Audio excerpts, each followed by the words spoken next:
માતાજીની આરાધનાની સાથે સાથે દશેરા પર્વની પણ ભવ્ય ઉજવણી અમરેલીના ધારાસભ્ય નાયબ ઉપદંડક કૌશિક વેકરિયા દ્વારા શસ્ત્ર પૂજન કરવામાં આવ્યું। અમરેલી લાઠી રોડ પર આવેલા ધરમનગરની અંદર ધુષ્મેશ્વર મહાદેવના સાનિધ્યમાં ભવ્યથી ભવ્ય નવરાત્રિ મહોત્સવ માતાજીની આરાધનાનું પર્વ ધામધૂમથી ઉજવવામાં આવ્યું। ધુષ્મેશ્વર યુવક મંડળ દ્વારા ભવ્ય આયોજન કરવામાં આવ્યું ત્યારે 9 દિવસ સુધી માતાજીની આરાધના બાદ દશેરાના દિવસે શસ્ત્ર પૂજનનું પણ આયોજન કરવામાં આવ્યું હતું। શસ્ત્ર પૂજનના કાર્યક્રમમાં નાયબ ઉપદંડક કૌશિક વેકરિયા ખાસ ઉપસ્થિત રહ્યા હતા અને તેમના હસ્તે શસ્ત્ર પૂજન કરાવવામાં આવ્યું હતું।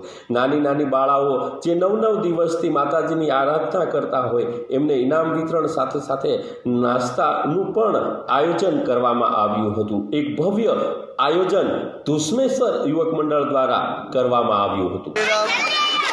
આજ રોજ વિશ્વ હિન્દુ પરિષદ નગર અધ્યક્ષ ભાવેશભાઈ કામરિયા, મહેશભાઈ સૌ ઉપાધ્યક્ષ સર્વે તેમની ટીમ દ્વારા આજ રોજ દશેરા પર્વ નિમિત્તે આજનું શસ્ત્ર પૂજનનો કાર્યક્રમ રાખવામાં આવેલ। ધુષ્મેશ્વર મહાદેવ યુવક મંડળ દ્વારા તમામ કાર્યકરોને અહીંયા સન્માન કરવામાં આવ્યું, તેમજ ભાવેશભાઈ કાબરિયા તેમજ મહેશભાઈ ધણુ દ્વારા તમામ કાર્યકરોને બિરદાવવામાં આવ્યા। લાઠી રોડ ઉપર આવેલ ધુષ્મેશ્વર મહાદેવ મંદિરની અતિ પ્રાચીન ગરબી અમારી થાય છે અહીંયા અને બહેનો દ્વારા પ્રાચીન રાસ ગરબા રજૂ કરવામાં આવે છે।